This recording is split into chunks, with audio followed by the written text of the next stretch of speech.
the meeting with our Pledge of Allegiance. We'll go ahead and call it to order, and then we'll have our invocation by Chad Mincer. I pledge allegiance to the flag of the United States of America and to the republic for which it stands, one nation, under God, indivisible, with liberty and justice for all. Please bow with me. Dear Heavenly Father, Lord, just thanks for a beautiful day. Thank you for letting us all gather and be with us tonight as we make hard decisions for the city, Lord, and as we make hard decisions for the community, Lord. Continue to bless us and show us some true leadership within our community, Lord. In His name we pray. Amen. Kim, can we have a roll call? Yes, sir.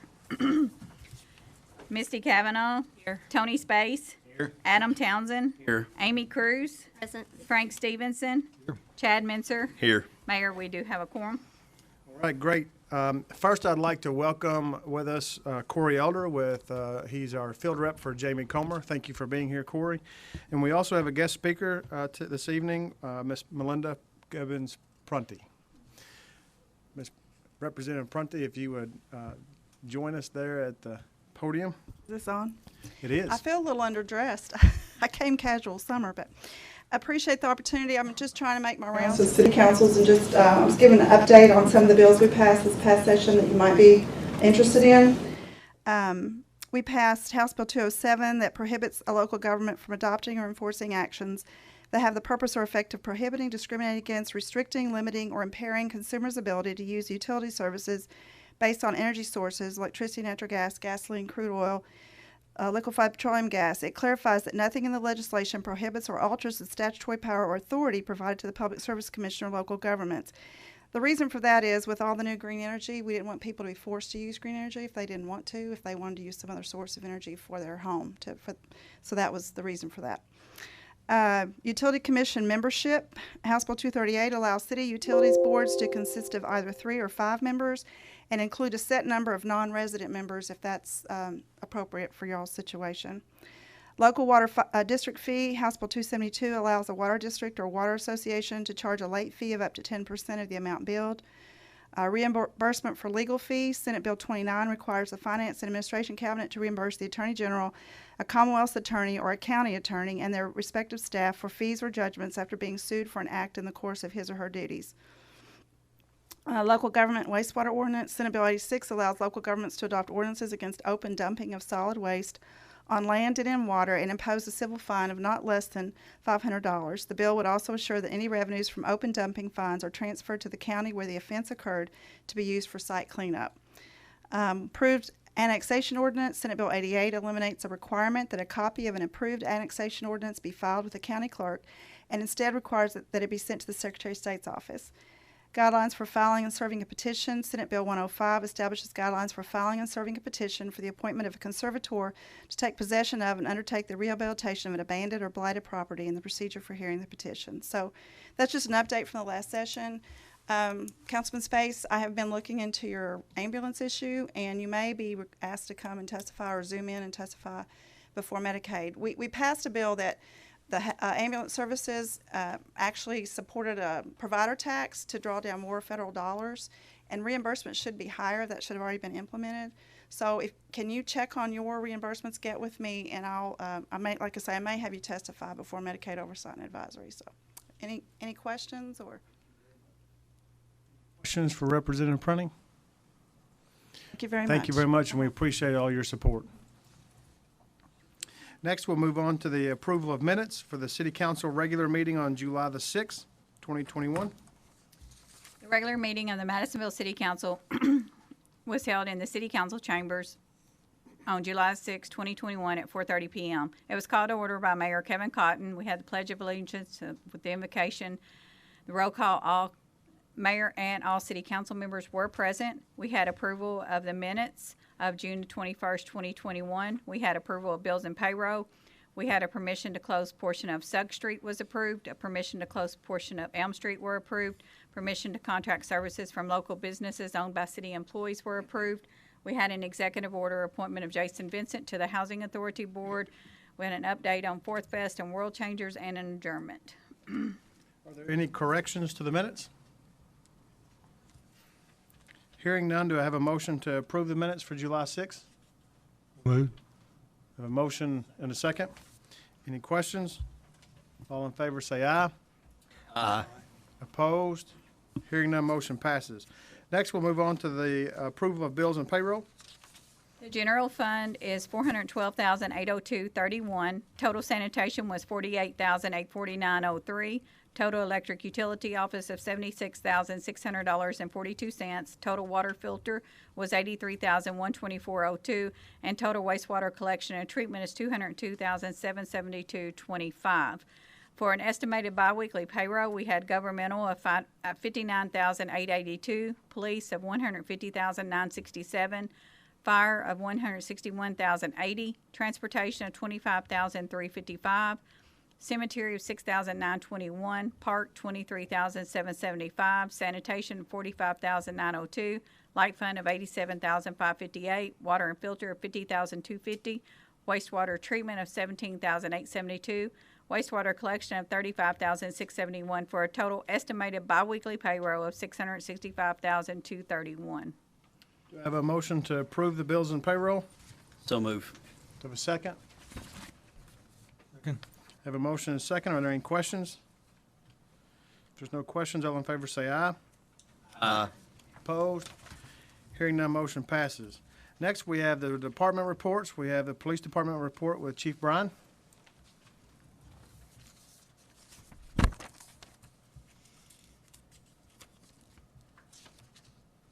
Good afternoon. Since we missed a meeting, I'll be going over June's report, and during the next meeting, we'll do July. Total call responses for the police department month of June of 2021 was 3,423. Total arrests, 216. Felony arrests, 71. Total accidents was 56. Traffic stops, 553. And the average response time was 5.71 minutes. Let's flip over to page 2.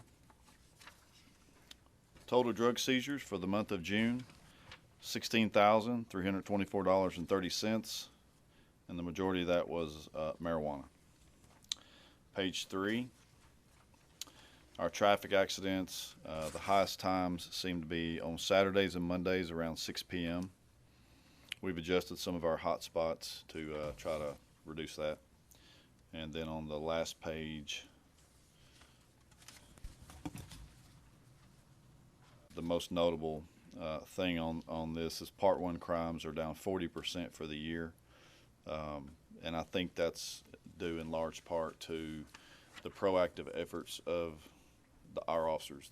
They've been out, and I've talked to you guys about this several times. They've really been out beating the bush, trying to lock up drug dealers and take drugs off the streets. And so I ran some numbers since we're halfway through the year.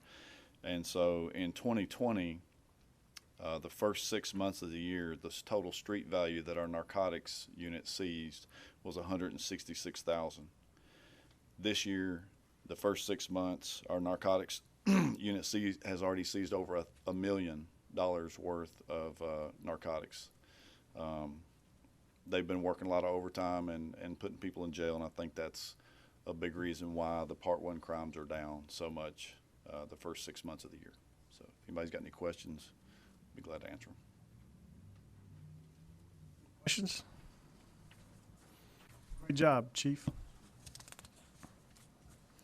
Next, we'll move on to new business. We have a resolution to authorize of the implementation of a partial tank drain backwash aeration operating system and membrane train number 4 with Suez Water Technologies through non-competitive negotiation. Whereas the water filtration plant employs membrane filters in the process of clean drinking water, whereas there is a single source for the water filtration membranes within a reasonable geographical area, whereas competition through competitive sealed bidding is not feasible, whereas the anticipated cost, the above items are included in the city's current budget, and now therefore be it resolved that it is in the best interest of the city to attempt to acquire the water filtration and cleaning of a partial tank drain backwash aeration operating system and membranes from SUI through non-competitive negotiations as provided in KRS 45A 380. Alan Todd. Mayor and council, in the past, we've had to do this when we've replaced the membranes before at the filter plant. I'm asking again to go out without a bid and get these membranes ordered from Suez. We're looking at doing it a little different this time. In the past, we've ordered the whole cassettes, which is basically a stainless steel frame that has all the plastic membranes and all the plastic on it. It's a complete set, comes in, you just drop it in the water, but they also give us an option to order just the plastics and reuse the stainless steel frames that we have. And it's about a $35,000 savings on to do it this way. They will ship them to us, they'll come in here and install them, and then we'll just drop them into service. And it's about 4 weeks quicker to get them this way than it would be if we ordered the complete set. And this is just for one train that I'm asking permission for to order. It's train number 4. A motion to approve to enter into the contract of the operating system and membrane train number 4 with Suez, is it Suez? Suez Water Technologies. So move. A second? Have a motion, a second. Are there any questions for Mr. Todd? And this is a budgeted item, is that correct? I have a motion and a second. 43.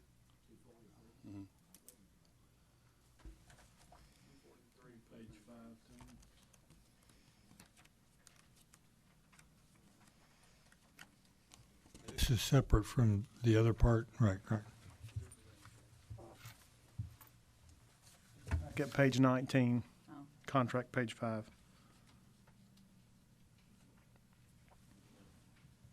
It is budgeted. Already have a motion and a second. Any other questions? All in favor say aye.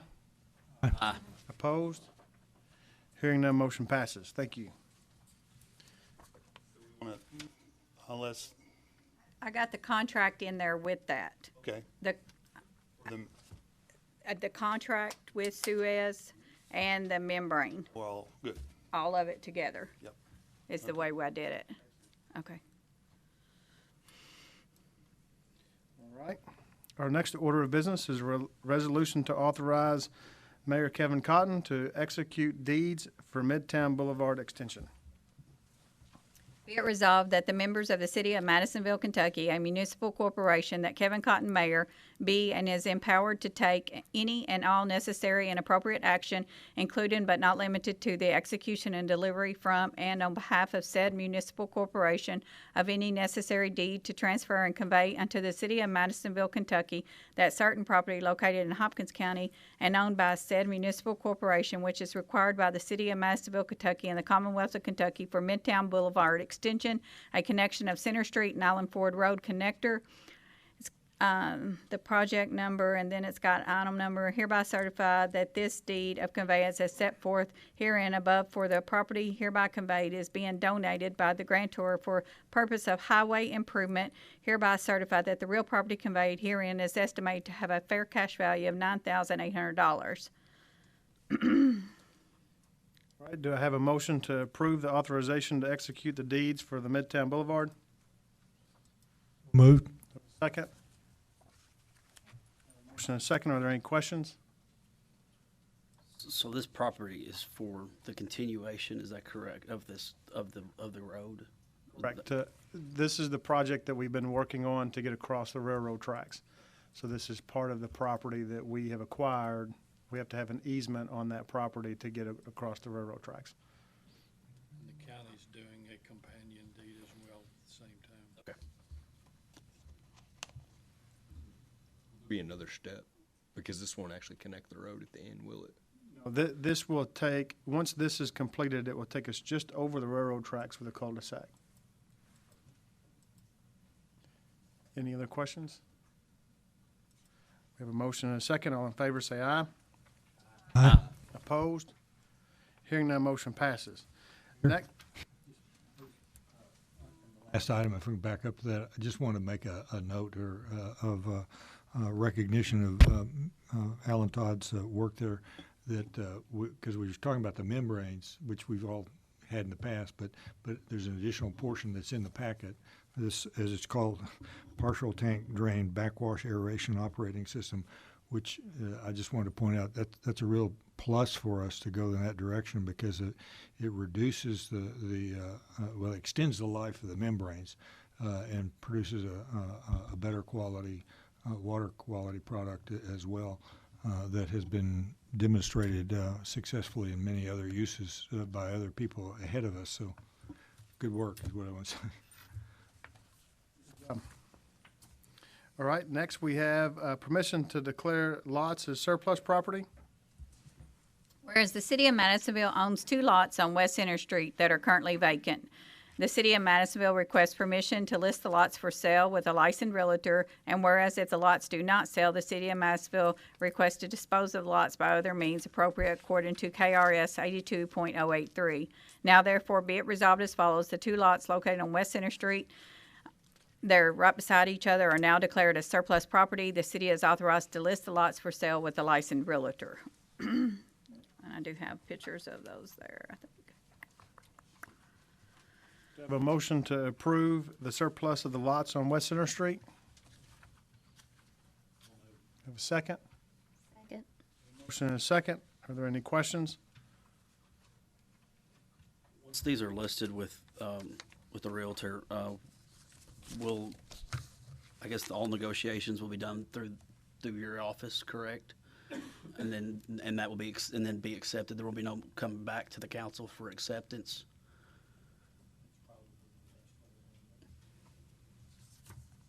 Notice on this one property, $41,000 demolishing the structure, so we're gonna take a big hit on that one.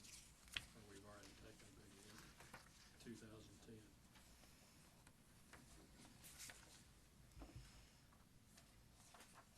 These lots right now are green space, is all they are being used for, is just green space out there on West Center Street.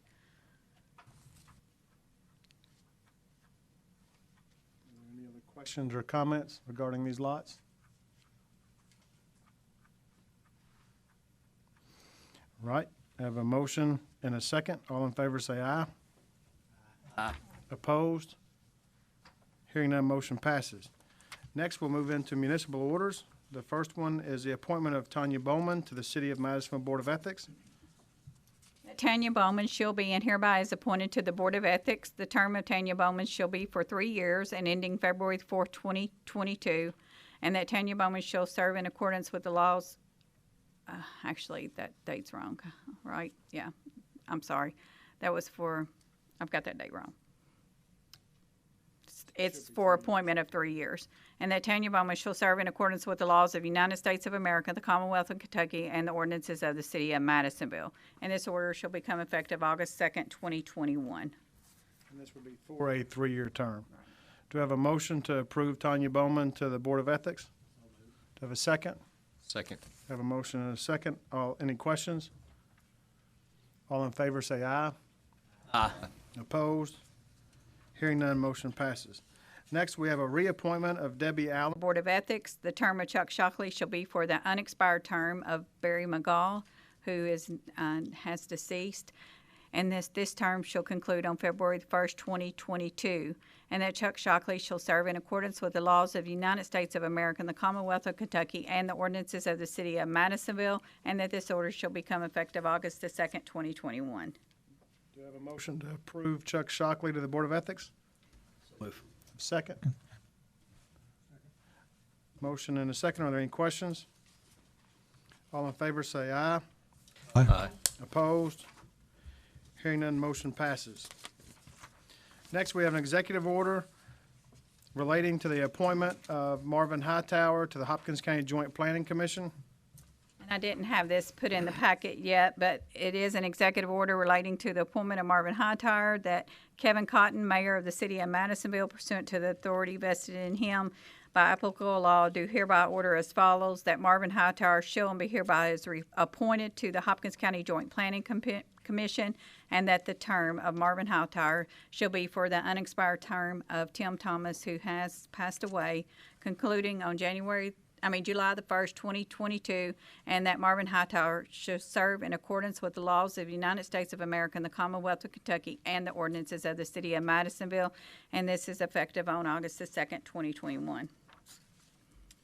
Right, the next item for discussion is utility connection for water services. And this is for water service for Mary Lutz and Brian Lutz, and it is at 605 Lamb Road, and it's for water service only.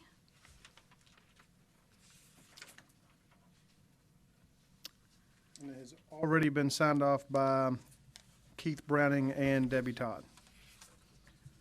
Do I have a motion to approve the water service for Mary and Brian Lutz at 605 Lamb Road?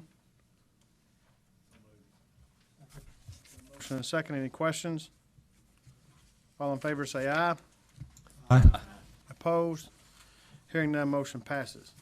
Next, we have a discussion with Robert James on the purchasing of pipe through an emergency service for Madison Square Shopping Center. Mayor, Council, this has been an ongoing project. We purchased both the tax shop and Merle Norman building because the stormwater pipe has been failing. Well, Public Works came in, they repaired it as a temporary repair. It's holding, but we're still about a 3-foot gap between the two pipes hooking together. And I just came from there. We got another sinkhole. We're to the point, we have to fix this now. If not, we're jeopardizing not just those two buildings, the Spectrum building as well, because these pipes go right underneath these buildings. And like I said, it's a concern. I've worked with Frank Williams on this from Associated Engineering. Dustin Kinzer, he's got a sewer line at the end. So we're working together to try to fix this problem fairly quickly. To wait, right now is the perfect time to repair this. The weather's dry. If we wait and have to bid this and 2 weeks later, we're gonna start getting into the fall sessions and the rain's coming. And I can't guarantee you that we're gonna have anything to work with at that point.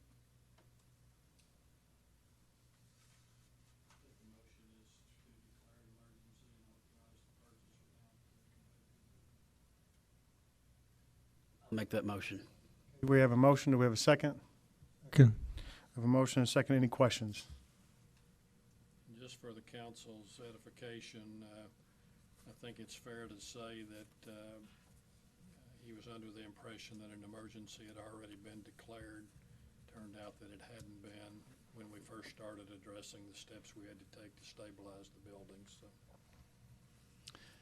And this drain tile, Robert, correct me if I'm wrong, is coming from a supplier that we already use. Yes, Woodruff and Supply.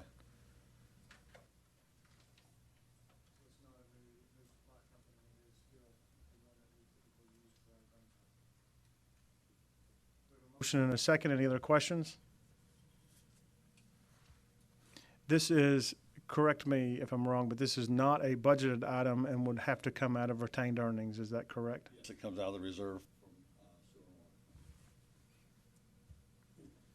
So we have a motion and a second. Any additional questions? I assume we have a general idea of what this is going to cost because we're 93,000. That's a general idea. Pretty close. well, the fact that we work with Woodruff Supply so much and that we do so much piping with them, I figured that we were pretty close on what the estimate to replace this section of Pipe drain will tile would go be. all the way from the tax shop, all the way out to the main ditch out by the parkway. We talked about open ditch, but we feel maintenance in the future, we want to put 2 tiles in to make sure this works right. This is done. It'll be complete pretty well. It will be done.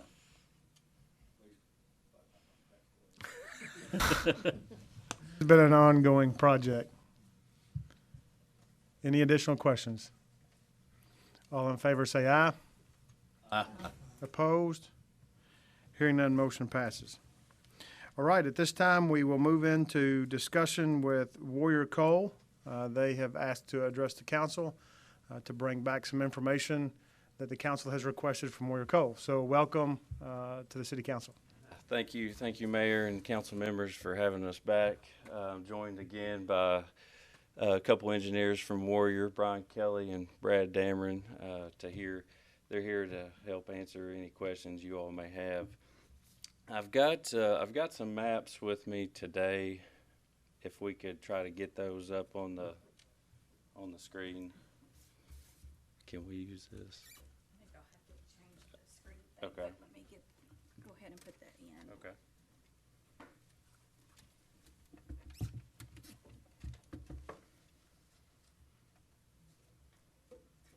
Micah, just for the record, because we're on Facebook Live, will you let everybody know who you are as well?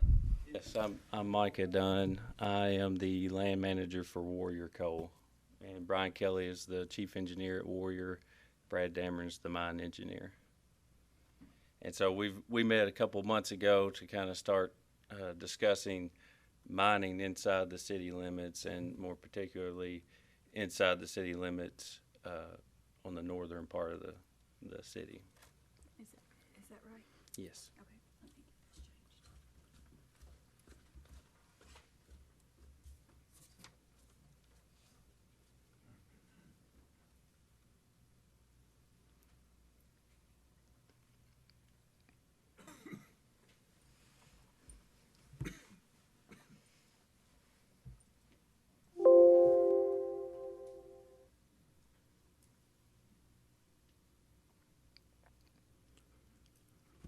I'll try to navigate these maps the best I can with using this pad.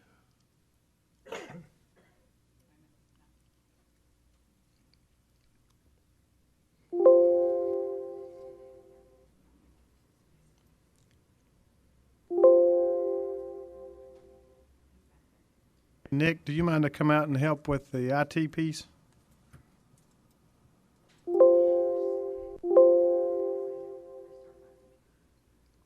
Restart my computer and see if that'll help.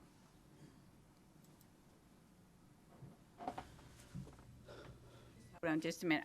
It was working earlier. The matrix was working. We've had a problem with our matrix.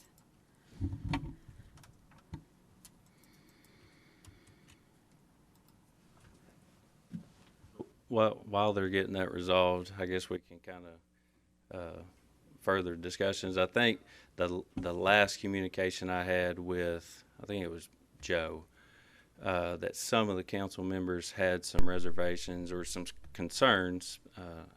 So we're here today to show you where exactly we're talking about mining inside the city. We tried to identify all the areas that we could think of or that we know we could probably get to in the West Kentucky number 9 seam of coal. And so those are on that, that's displayed on these maps today. And so we want to show you all that and then see what kind of concerns that, some of you may have. So I don't know if we want to start before they get the maps up, if we want to start voicing some of those concerns or, start talking about that to save time.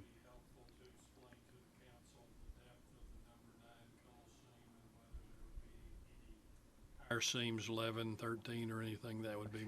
As far as I know, and they can speak as well, but the number 9 seam is all that we believe is mineable in this area, inside the city, on the northern part of the city. The depths are showed on this contours for coal depths on these maps, but I'm thinking they're in the 700 to 800 range on the northern part of the city. There we go. Sorry about that. It's okay. So this is kind of our, let me get rid of some of this stuff. So as you can see on this map, I don't know if you can see it very well, but the magenta line is kind of your city limit boundary pulled from the state. And to the north is where we're focusing, our mining efforts. Right now we're between Hanson and Madisonville with a few units mining in the number 9 seam. So you can see, I wish I had a laser pointer.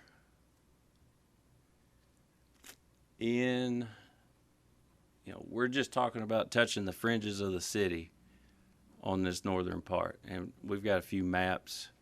You got one? Brian comes prepared.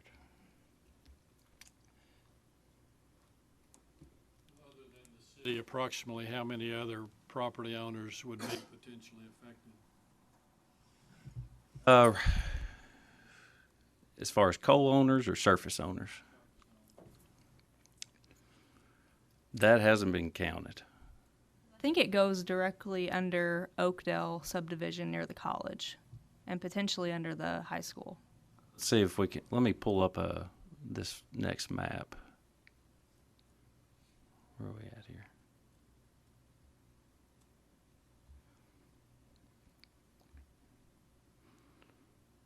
Okay, so this is kind of area number 1. And some of these depths are in the 700s. You can't read them on that screen. I'd have to zoom in a bunch, but it is in the 700 range. And this is the city's property right here. That's the Boy Scout camp. And so obviously no structures there. This is where we get into, I think there's a few houses. Let me go to the next one, see if the aerial pulls up, and then zoom in. Okay. So we're in the, I see 730 to the 790 range. And again, this is the Boy Scout camp. This would be Lakeshore Golf Course. And then, let me zoom out just a little. These colors kind of. So up in this area is probably where you're talking about. Up in here, if you can see that. Is that is that Oakdale? Is that what you're saying? And then I think we recently annexed more property into the city last year. Okay. Is it this one here? No, I don't think it's reflected on that map. Okay.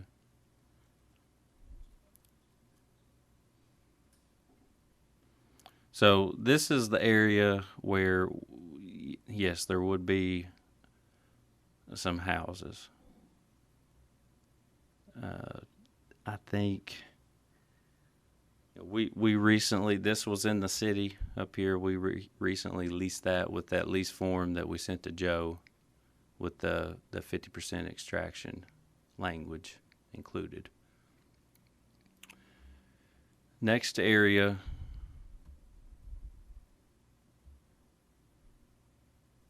that show the city is the very northern part of the city along Brown Badgett Loop. And we're above, so we're more than 800 feet deep in this area. And so we've already leased this surface and coal owner. This one, we have contacted the surface and coal owner. They want to mine. They want their coal mined. And then we have yet to reach out to, I think there's just a few panels right here that come a little bit into the city limit. And then we've added these. Let's see, here is, let me scroll down here.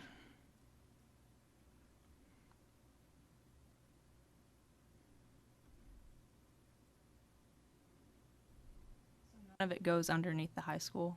No, that's what I was trying to pull up here. Okay, so here, the next one shows that is the high school right there. Okay, you can see we've got a panel here and here. Those are open farm fields, and I'm pretty sure that's a low-lying flood area, if I'm not mistaken. Or if it's not a flood area. It is correct. Yeah, that's what I'm thinking. So we're trying to target areas that are not very populated. We don't want to cause any panic. We don't want to cause any concern. The majority of what we have laid out does not affect structures unless it's the coal owner's structure, if that makes sense. So, if it's a house, more times than not, it's the surface owner is the coal owner, and they want this to happen. Now, I mean, if it makes the difference between the city cooperating with Warrior or not, if we need to say, okay, well, we can relook some of the, revisit some of these areas where the surface owner may not be the co-owner, and they have a house. We can revisit that. We're For the Oakdale, that's what I would like to see, is that they're contacted at least, because that is a fairly large subdivision, and right, I would want them to be contacted. right, Affecting the high school, that was my other concern. yeah, right. Yes, we're staying away from the high school, large, high dollar structure. That's a high dollar, very high dollar structure. I'm not saying that anything would ever happen to it, but that's just, why do that? I think as far as our permitting goes, they are required to contact surface owners before that mining occurs. I think we call them 90-day notices, whether it's exactly 90 day, it could be 6 months before we mine, but it's a Contact. It's not. They could, if they were opposed, there wouldn't be anything they could do, really, right? that's right. Short of pre-mining survey, they don't have any veto power. Now, it's my understanding the Hanson ordinance that basically prohibited mining within the city limits does specifically require consent of the surface owner as well. That's right. That's how we teed that up with, right. I mean, you all tell us how you want to proceed and how you would like to do it. We're willing to work, but basically we want to show you this is the only areas that we're thinking about. I think it's minimal impact. There's not that many structures. We mine under homes in Hopkins County all the time, and that's been the case for years and years and years.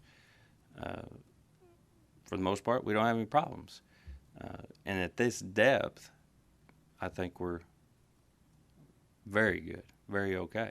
So you all tell us, Joe, how do you see this proceeding? How do you?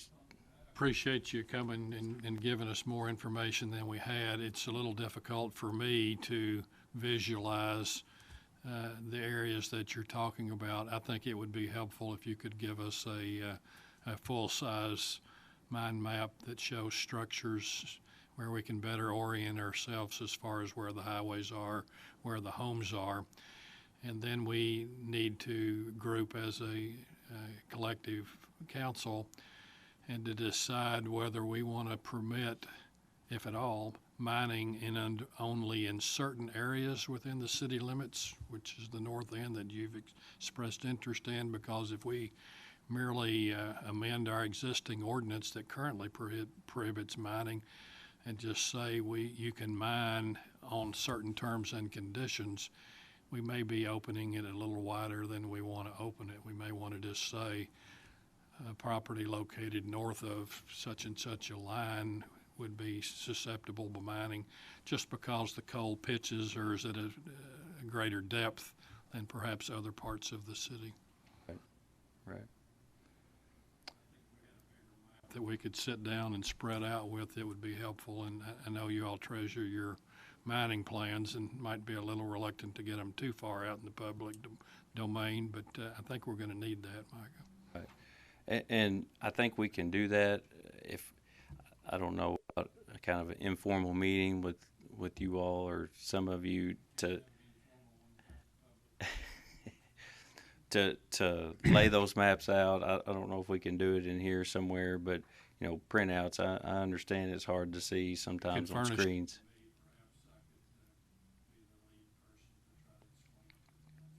Okay. And as far as the proposed language for the 50% extraction, in that, any comments, feedback on that? Because we're to a point where some of this timing along 1069 is next year, early next year. So we're within 12 months, 10 months. So of an ordinance that just needs to be tweaked based upon the updated information given us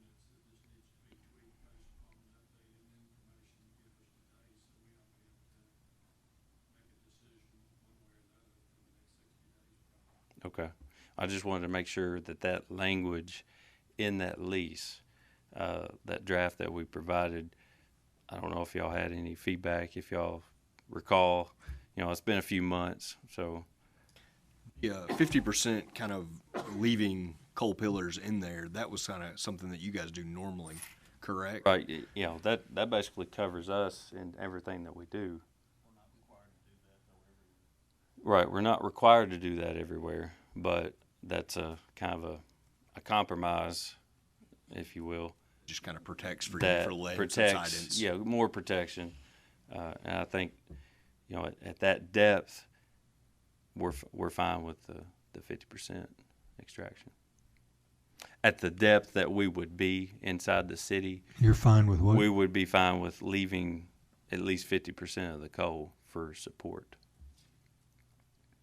The only other question I had was if you have an estimate of like what, how much coal you think you will be mining, and like what the city's profits will be for the Boy Scout camp property. Okay. Yep. We can get. I think we have provided one of those. We may need to tweak it as far as the timing, because it has changed some. So we can provide that for sure. Once you guys come up to that magenta line, basically, it's no longer feasible for you guys to mine, correct? Due to landowners, or is it due more to the coal seam and kind of where you guys? Magenta line is your city limit boundary, so you know, as it stands right now, we have to stop. Gotcha. You know, based on your ordinance. I know exactly where you guys, if we said yes, you could mine in the city limits, how far in within the city limits you guys would want to mine based on where it becomes profitable for you guys, but also where you have landowners and coal seams. And Right now, correct me if I'm wrong, we don't have a whole lot of data inside the city. So, I mean, if we were wanting to come deep inside the city, we'd have to put down a bunch of drill holes, test qualities, look for faults, you know, all kinds of stuff. So we just don't have that data to do that. That will be on that map that they provide to Joe. It will show you actually where they're going to be mining. And you could kind of see it on the map. It was just the colors were off just a little bit. Right. So it was hard to make out the white line versus which is where they're going to be mining. But when you get it on the large map, you'll be able to tell kind of where the grid's going to be. It looked pretty good on my computer screen, but up here, it's got a little different.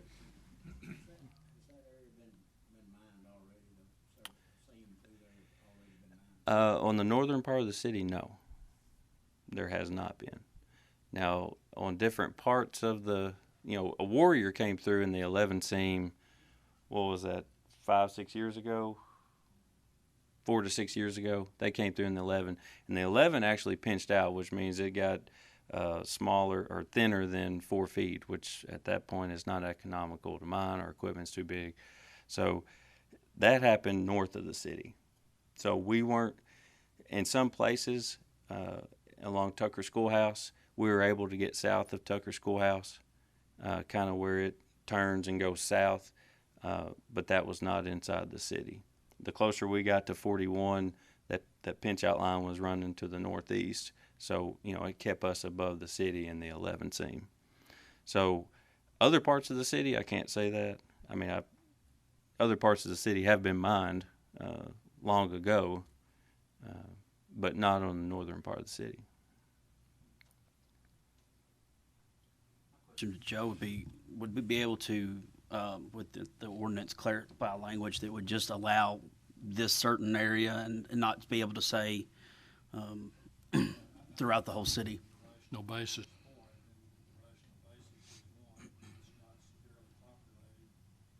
To the depth of the coal, those are two things that would form a reasonable basis for us to restrict the mining to the extent that we permit it within the city limits. We could do that. That's why I was asking for the mine map, so that we could identify, if we do decide to amend the ordinance, to specify that mining will not take place throughout the entire city. I don't want to hear that you all get down to the courthouse and it's time to turn around. So let's limit it. Was it Ridgewood that we were supposed to You're go under? supposed to keep out of Ridgewood, at least the low parts of Ridgewood. Simmental, you want the address? I can find it. Shouldn't be hard to identify it once you all point out what your interest. Yeah, okay. Well, we'll work on providing those maps. If there's any changes needed in that language that we provided, because we're starting to use this form, we can't wait much longer. So we're already sending those leases out to some of these people. So just for clarification, because I think that we have some folks on social media that's trying to understand what's going on. We will not be approving, and you are not asking for permission to mine underneath the schools. Can you reiterate that one more That's time right. for the I record? I think I could. Or the college, or I don't think that's- we want to do that. No. Right. No. And that's not shown on the maps that you showed us here tonight. And so That's right. for those that have that concern, that might have heard a little bit of that question and discussion, those areas are not included in what they're asking. The majority of what you all are asking are agricultural areas or floodplain areas that are unable to be built on. And there are a couple of residential areas that you said would be affected that would have permission from the property owner. And then also the Boy Scout camp, which is restricted to the Boy Scout camp with no structures on it at this time other than a pavilion. Did I kind of sum that up for social media? You did. As it stands right now, I know you probably couldn't point out or pick out our panels, but there were some that Ms. Kavanaugh indicated around Oakdale, that the surface owner may not necessarily be the co-owner. I don't know at this 10 seconds who that owner is. So that's the only case where it may be different, and depending on what you all Language of the choose to ordinance. do and how you choose to structure it and word it, that dictates, well, can we mine there or not? Just want to make sure we clarified that there'll be no undermining under the schools or the college. So, because that seems to already be a hot topic.